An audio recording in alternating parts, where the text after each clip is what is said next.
everyone, and welcome to Conversations on Sex, Addiction, and Relationships. I'm Tim Stein, and I'm here today with Wendy Conquest, Dan Drake, Jeannie Vitoni, and we are having an ongoing, little bit of a spicy conversation today on forgiveness. We recorded earlier a conversation on forgiveness from the partner perspective and partners' forgiveness. Now we're going to talk about forgiveness from the addict perspective, or addict's process of forgiveness. And so actually, I want to start with what I referred to as the whiny letter from addicts. Dan, would you share the letter from? Yeah, sure. I'll read the whiny letter, but I can't remember. So this will come from Wendy Conquest in my book, Letters from a Sex Addict. And we wrote this basically as the process of someone's, experience from early discovery, early recovery, kind of through getting it. So this is an early, as you call it, whiny letter. And I don't remember if you wrote this or if I wrote this, Wendy, but I'm going to read it either way, because this something embodies something I hear a lot from addicts. And isn't this kind of in a your book is organized in a chronological way, and this is someone who's sort of early on, yeah. Yeah, and so you'll see early on letters will show up a certain way, defensive, more, confused, not empathetic, and they'll get it later on. So this is early on. The letter is, "What else do you want from me?" And it says, "It's been more than a month now.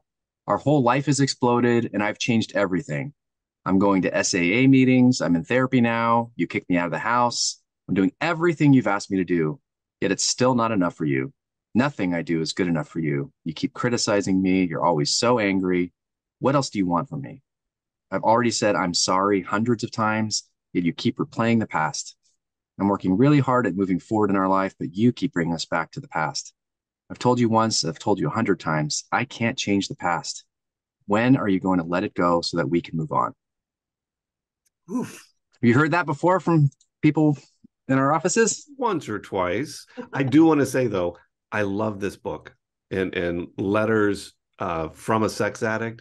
There's such good insight in that book for people to see where they are in their own recovery process. And, Wendy and Dan, so glad you guys wrote that. And just one more time to plug it, Letters from a Sex Addict by Wendy Conquest and Dan Drake. Great book. Good read. Yep, definitely. And this is an example of that early read. And so one thing I love about the book is that we can fast forward towards the end of the book, where someone who's farther along in recovery and much more balanced, and to see the progression. But the letter you just wrote is an early starter in them coming into awareness of their own process. Yeah. Well, and this brings up the whole topic of addicts who really want to be forgiven for what they've done when they've been in their addiction. And so why do you think addicts want to be forgiven? And some, I mean, I have heard discovery happens and they're immediately asking for forgiveness. Please forgive me. Please forgive me. So what is that about? What's happening there? I have opinions on this. Really? I know that that's surprising, because normally I'm very, laid back and don't really have a strong reserved, quiet. All those are adjectives that I think very aptly describe me. I'll just take a break for a minute. Yeah, I think I need to leave the room. No, I think that there's a number of things going on. One, I think that there's a desire to avoid the consequences. They don't want to look at the damage that they've done. They don't want to have to sort of feel the responsibility for the impact they've had on other people. I think there's a piece about wanting to emotionally manipulate the partner so that the partner's emotional state is more comfortable for them. I think one of the common denominators is that addicts' addiction evolved as a way for them to not be overwhelmed by their emotional experiences and the things in their life that were really uncomfortable. And so I think that quick, can't you just forgive me? Can't we just get past this? Can't you just move on? I think for the addict is often a way of trying to manipulate the situation so that it is more comfortable for them in their own emotional skin. Well, don't you think, I mean, for many, not all, but many addicts I've worked with have an underlying core sense of shame, Yep. inadequacy. That's what separates this from many things, is that the generally addicts don't want to engage in these behaviors. They try to stop. They've had, it's been problematic. And so because they've tried to stop, it creates this underlying, whether it kind of chicken and the egg. It comes from these negative core beliefs from trauma, and then it also kind of reinforces them. I'm defective, I'm bad, I'm not good enough, I'm unlovable, I'm a fraud, I'm unworthy, I'm fill in the blank. So if I already feel that way about myself and I'm using my sexual behaviors to cope with those negative beliefs about myself, now I just hurt the person that I love the most, and they're saying I'm really hurt. It's going to reflect really badly on me, and I already feel badly about myself. So I think that's a defense to, if you can forgive me, maybe I'm not so bad. Maybe I can feel a little bit better about myself. I think that's where it comes from, but that emotional kind of manipulation, so that from the other, so that I can manage my own internal state, obviously becomes manipulative and problematic. That's what I was thinking. It was the shame response, them having a lot of shame about their behavior and having the anxiety. I think it's also an anxiety thing. Back to what you said, Dan, is if the partner can forgive me, then maybe I'm not so terrible. And the anxiety to make that happen, because it feels really painful. It feels very yucky. It feels very hard on our body. And so I'm seeking that because I need to, I'm trying to find a way to relieve my anxiety about me being a bad, unlovable person. So I see it as part of shame. Yeah, I really believe that when people are in their addiction, they're dissociated. And so these two worlds get created. And I think that upon discovery, these two worlds collide. They come together. And I think for the addict, there is pure shock when this happens. And I think all at once, the magnitude of what they've been doing, of the second life they've been leading, of now, seeing their partner go into probably full-blown trauma. I mean, every addict I've talked to, when I say, did you ever think that what you were doing, whether it's porn addiction or another form of sex addiction, did you ever think it would have this kind of consequence on your partner? No, not in a million years would they have ever thought that it would have that kind of ramification. So, can I pause for just a second? Sorry, Wendy, I'm thinking on the partner perspective, that's the thing that gets them so it's so hard to wrap their head around, right? Like, how were you thinking about me when you were doing these things? How could you do this thing that would hurt me? This is the thing that could hurt me the most. How could you love me and do these things? I mean, I think that's the hard thing that partners wrestle with, that no, they weren't. They were so compartmentalized. They weren't thinking this would be so damaging and harmful. So sorry to derail you. I think that's what I hear from partners, of trying to wrap their head around the betrayal trauma with this. Yeah. So all of a sudden, they're getting hit with the magnitude of, oh my gosh, my partner had this whole secret life that I didn't know about. And now they're asking me to forgive them. It's like, I don't even know what I'm dealing with here. So, wow. So, but I think that's the addict goes into full blown panic. You said anxiety, Jeannie. I think it's anxiety, but to the point of like a panic attack. Because they, and then when this all happens, they have no idea what to do. Except to say, I'm never going to do it again, and please forgive me, which doesn't work. There's important though. That's important. I don't want to devalue the I'm sorry's and I'll never do it again. That is important, but there's more to it, and it's not an immediate experience that forgiveness. Yeah, no, I love that, Jeannie, because a question I get asked a lot is, are sex addicts narcissists? And so I know that there are some people in the field that will say that sex addicts are abusers, they're pure narcissists, they're really terrible. Do we have a podcast on that topic? Really terrible. I think we do. Yeah. Right. So, so this is not my belief. When I have had a true narcissist in my office, they do not stay long because they can't look at themselves. They can't take any responsibility. Do sex addicts have narcissistic qualities? Well, yes. That I think I can, yes, that I agree to. So at the very beginning, this reaction of, I'm sorry, please forgive me. Would a true narcissist actually go there? Probably not. Probably all the defenses and walls would come up and they said, I didn't do anything wrong. This is your fault, actually. Could be the way that could go. So, yeah. There, that letter that you read, there's another aspect of it that resonates for me, which is it starts out with the addict saying, you have done all these things to me.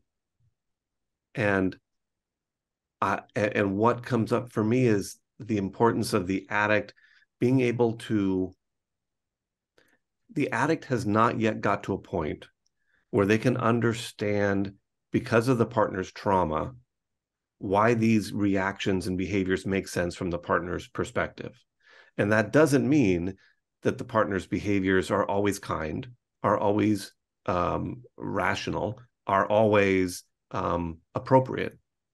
But they haven't yet got to that point of being able to understand where they're coming from. And if you can't understand it, in some ways it makes it difficult to forgive, because whether the partner's intent was to hurt the addict or not, the addict has experienced some pain around that. And they haven't yet been able to get to the point to say, I understand where that was coming from. It hurt me. I forgive you for hurting me in that way. And I'm going to move on. I'm thinking about the addict forgiving themselves, as they're going through their recovery process. And what do you guys see addicts when they're working on their self-forgiveness? What are some problems that you see that they struggle with?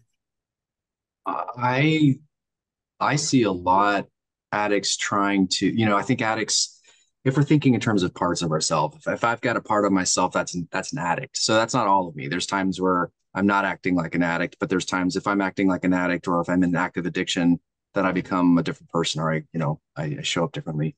I think I found a lot of the guys I've worked with, or the people I've worked with, they want to kill that part. So I think some of the earlier barriers are, I want to destroy that part of me that did these things. So I think that's actually a barrier to get to self-forgiveness, because it's a part of me. We talked about internal family systems in a previous episode, which is worth checking out. And I think this idea, if usually the addiction comes as a way to try and protect self. Yeah. So it starts as a coping strategy in a healthier way, right? Or at least promises something. It becomes something else, and it becomes something that's problematic, but it didn't start there. So if I had my own trauma and abuse, and I learned to cope with that trauma or abuse, or my own emotional system that I can't manage with sexual activities, yeah, it became a problem and it became destructive. But I think so. I have to work through that, where it came from and the earlier wounds. Then I can forgive myself in a more compassionate way to say, yeah, this was a monster. It became a monster, but it didn't start that way, and it actually tried to protect me from other stuff. And if I can get to the stuff underneath it, that's where I can find true compassion and forgiveness myself. In the last episode, we were talking about the concept of spiritual bypass, which is using faith and religion as a way to escape uncomfortable things, and instead of using it to support. And when you're saying that, which I think is very true, it reminds me that addicts might do the same thing with this 12-step and the addict part of them concept. I'm going to give all the negative stuff that I've done, all the uncomfortable things that I have to acknowledge. I'm giving that to the addict part. And I'm just going to say that addict part is bad and was awful, right, and I'm going to get rid of it. And then I don't have to sit and struggle with the impact of what I've done and the impact that behavior has had on me, on my partner, and on other people in my life. Instead of using that understanding of this addict part and it's in the wounds and all that stuff, and being able to embrace it and say, okay, let me understand what was going on there. Not so I escape, but so that I can use my program and I can use the knowledge that I'm gaining as a support as I engage with this process and find my way through to actual sobriety and recovery. Is that kind of like using the insanity defense when I'm like I commit a crime? Yeah. I was temporarily insane, or I whatever, I was I ate too something. many Twinkies. So where we're saying no, you actually you still have to integrate. Yeah. I did this, Mm-hmm. Mm-hmm. which is hard to sit with. Yeah. This self-forgiveness thing is big. Every addict that I have come into contact with basically has a core wound and a core message of I'm worthless. And so if on a core level you believe you're worthless, wow, how do you find self-forgiveness that way? And Tim's written a book, and it's a beautiful book of meditations. And so there's 365 meditations in this book, and there's one that it really references what we're talking about, right, Tim? Yeah. This meditation, and the book is called Gifts of Recovery, Daily Meditations for Men and Women in Recovery from Sex Addiction. And you can find it on Amazon. Got a whole bunch of stuff in here. But this particular meditation starts with a quote from Paulo Coelho. I think I'm pronouncing his name right.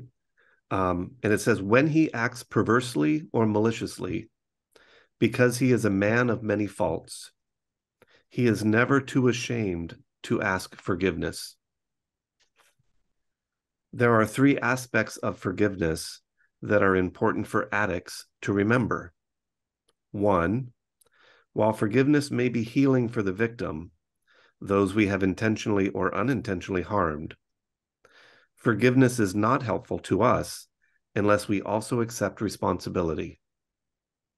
Two, forgiveness by those we have harmed does not allow for true change. True change comes with our acceptance of forgiveness from our higher power and ultimately from forgiving ourselves. 3, in recovery, forgiveness is worthless unless it is accompanied by true change. It is a hollow act for us to seek forgiveness from others or to superficially forgive ourselves without true intent to change and to use every tool available to us to maintain that change. When have I sought forgiveness from others? Did I own my part of the forgiveness equation? What gifts await me as I do my part to forgive myself and to change? Right. I love that. I love this book. And Tim, I haven't ever asked you how long it took you to write the book and all those other pieces, but it's really quite a gem. And this particular one that I heard was that you have to have a true intent to change and use every tool to do so. And I think my thought is that an addict, an addict can start forgiving himself or herself when they really have said, okay, I am changing my behavior. My intent is to change the behavior. And I am incorporating everything I can in order to do that. And I just want to say that I've heard from addicts, boy, that they, it's this piece of what lengths have you gone to change? Because I'll hear addicts say, well, I'm going to meetings. And it's like, well, sitting in a meeting, especially if it's a Zoom meeting and looking at your email, is it really attending a meeting? So there's lots and lots of resources and how do I want to say this? So ways to engage in recovery. And I would say if it's not really, really hard, you're probably not throwing everything at it that you can. If it's not hard, if it's not taking an amazing amount of courage, probably not giving it enough. On that note, I think I sometimes use working out, like exercise routines, as an example.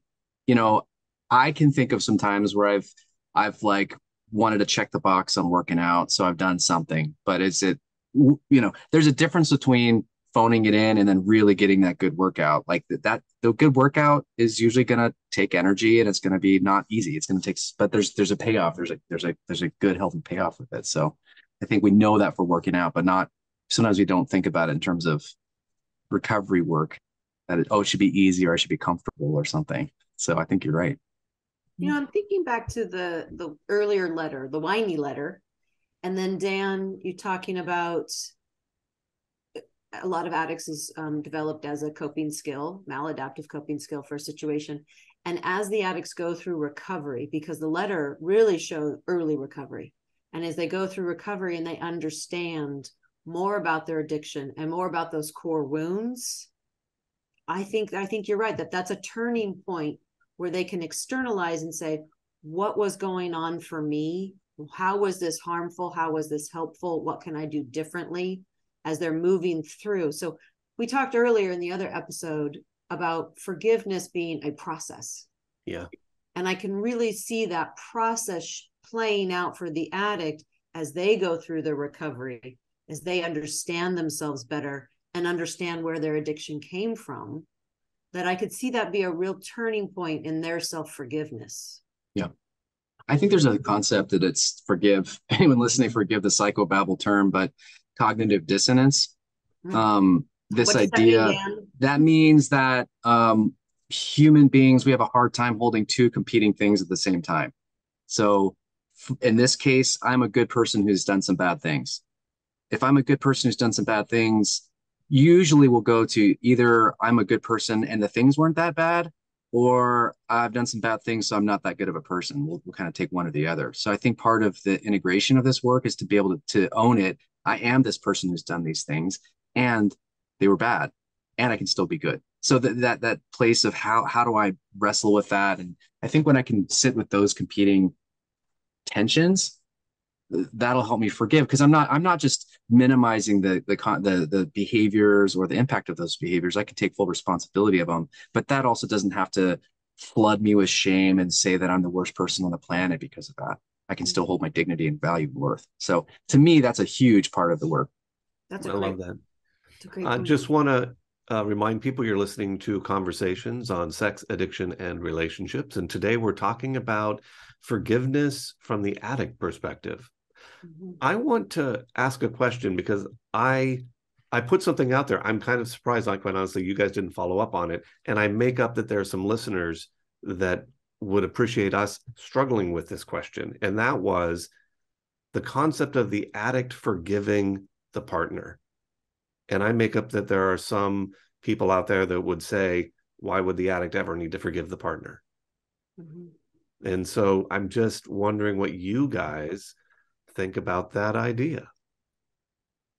That was some of the juicy conversation that happened before we started really going, huh? Uh-huh. And then it came up and it just went quiet. Yeah. So, and I'll say what I said before was, I want to be really, really careful with that. Mm-hmm. Because partners did not ask to be betrayed, and their traumatic response, not everyone has a traumatic response as a betrayed partner, but those who do, which are a lot of folks, I'm not going to blame them for their biological natural process to the stressor. I always think of, this is Bessel van der Kolk. Mm-hmm. It is an appropriate response to an inappropriate act. It is a stress response to a situation we never had planned for. And so by the trauma symptomology that occurs. Now, I am not endorsing violence. All right. So that's in a whole separate part for me.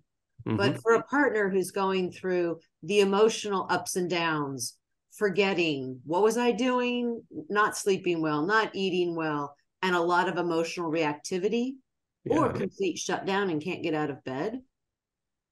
I have a little hard time with the concept that the partner, the addict, is seeking for or needs to the addict needs to ask for forgiveness or receive forgiveness from a betrayed partner who's going through a traumatic response.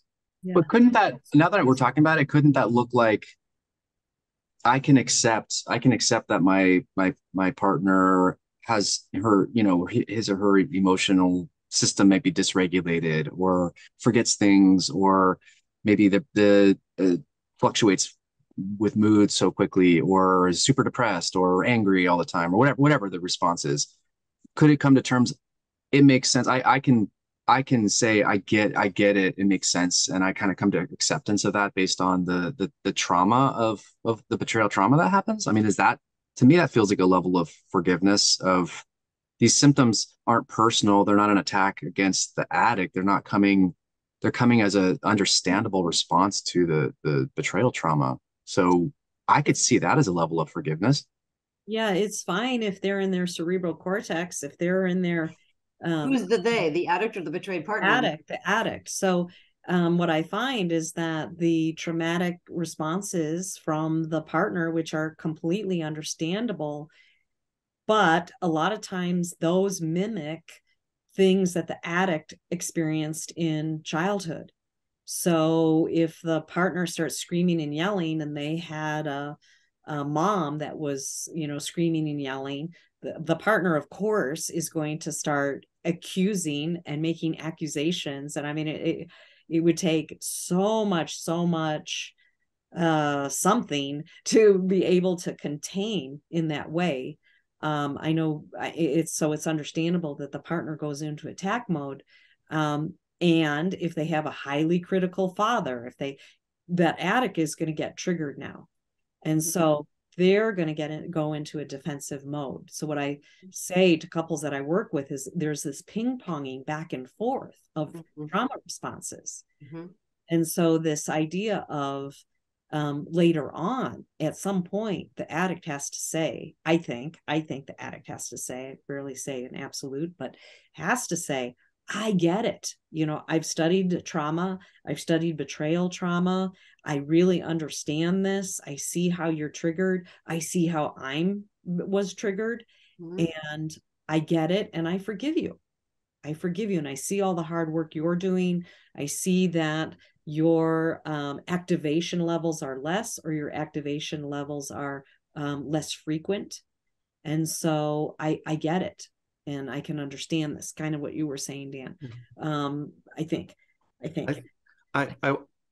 that there is a danger of using betrayal trauma, and I don't think you're saying this, Jeannie, but I think there's a danger of using betrayal trauma as a shield against responsibility for your behaviors.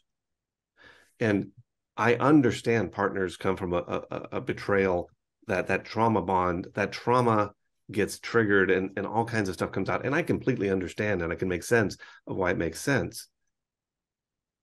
The opposite side of that is addicts come to us with a trauma core. Addicts have neurological changes that have taken place in their brain. They have genetic predispositions that take place in their brain. All of that stuff has set the stage for their behaviors and their addiction.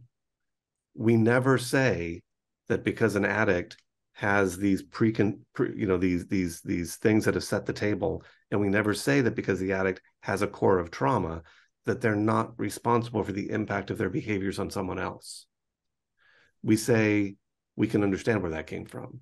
And so with a partner, while I can absolutely understand their trauma response and I can have empathy and sympathy for that, I don't think that protects them from the acknowledgement that their behavior may have hurt or harmed or had a significant impact on someone else. And now I'm not saying that the addict needs to go to the partner and say, hey, you need to get down on your knees and you need to ask for forgiveness from me.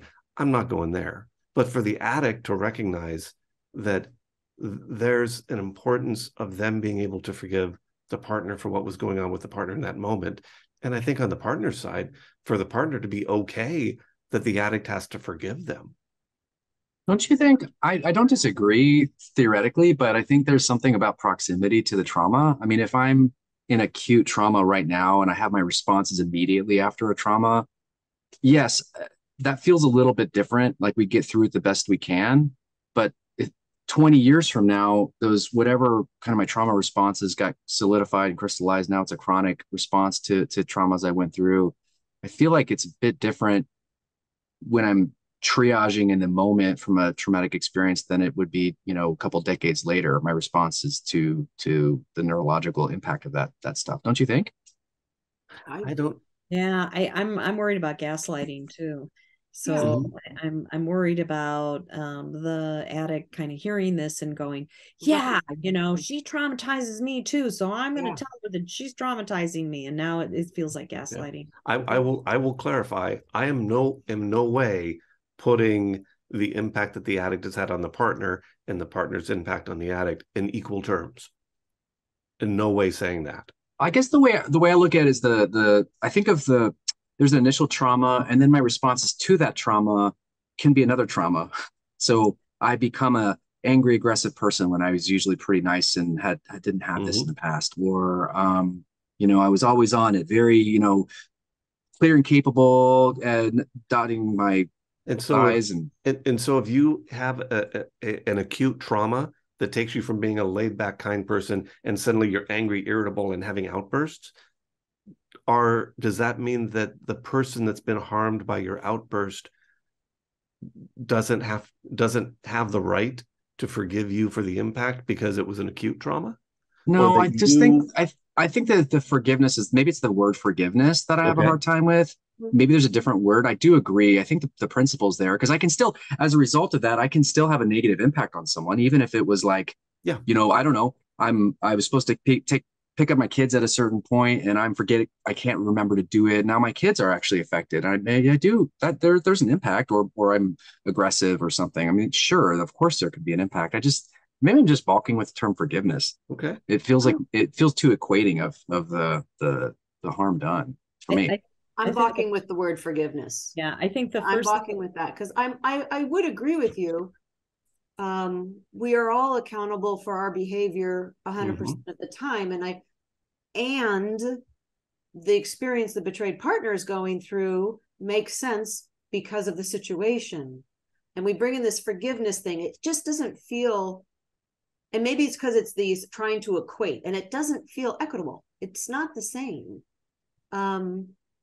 That's also not a license. I think that's another key point. That's not also licensed to, thinking of the Karpman drama triangle, perpetrate from the victim stance. Well, I am the victim here, so I deserve to do X, Y, and Z. I think sometimes when that happens, I wouldn't say that's not what I'm saying. Now I have a license to get a free pass for whatever I want because you've harmed me this way. I don't advocate that either. No, I don't advocate that. I feel, I don't know, there's some piece in here that feels like we're not validating the partner's betrayal experience and the trauma symptomology that can go on for partners, and somehow pathologizing that it needs to be forgiven. And there's something about that in there that's just not sitting for me. It's just not sitting well. It may be that the addict has to set certain boundaries. So, I can understand that that I trigger you even though I don't mean to, but you cannot throw glass, you can't throw dishes at me anymore, Right. This has to stop, right? Or I get how angry you are, and you have every right to be angry because of the harm that I've caused. However, you cannot character annihilate me. You cannot call me horrific names anymore. And in the last episode, I was talking about sort of the idea of forgiveness from an energy system perspective. And so what I think I'm trying to really highlight is that I think there's importance. If the addict has feel that they were hurt by the partner and the partner's behaviors when the partner was in the middle of their trauma reaction, if the addict is holding on to their resentment or their pain about that, it's getting in the way of their being able to put energy into their own recovery, their own sobriety, and the healing of the relationship. And so I think that it's important for the addict to be able to, and I'm going to use this word, even though I know it feels a little problematic, to forgive the partner so that the addict can let go of that energy, and that energy can go into other parts of their recovery, their healing, and the relationship. I figured out what the problem is for me. I think addicts often want to take the victim stance. They want to jump in the victim chair, right? Yeah. There So we go. what we have to do, if there's going to be whatever word we're using, if it's forgiveness, it always, I think because this person is the same one who did the harm, they have to take responsibility for the harm, the initial harm, at least, maybe not the response of the other person. I think what I've seen too many times is this, oh, you're doing these things now. I want to go back into the victim chair, the victim stance, so that I'm the victim here. And so I think that's the piece that we will, on the addict side, you always have to hold responsibility for the damage done. We have to make sure that we're accountable. I'm thinking of the letter, like how we started today. We called it the whiny letter, but that person, they're not in a more elevated, well thought out treatment maturity yet. They're at the beginning stages. And I have fear about that idea that the partner needs to be forgiven, that being weaponized by a person who's in the early stages of recovery. Mm-hmm. And again, keeping from that victim stance. Hold on, Dan, I see you. No, I will. All right. And someone using that to then manipulate, gaslight, which is what we talked about. I think it's a very different conversation when, if we fast forward to the end chapters of your book, when we're looking at someone who's gone through recovery, lots of self-reflection, lots of growth in communication and self-awareness, and has tools to manage. That's a whole different conversation about forgiving of each other and our own character defaults, our own negatives.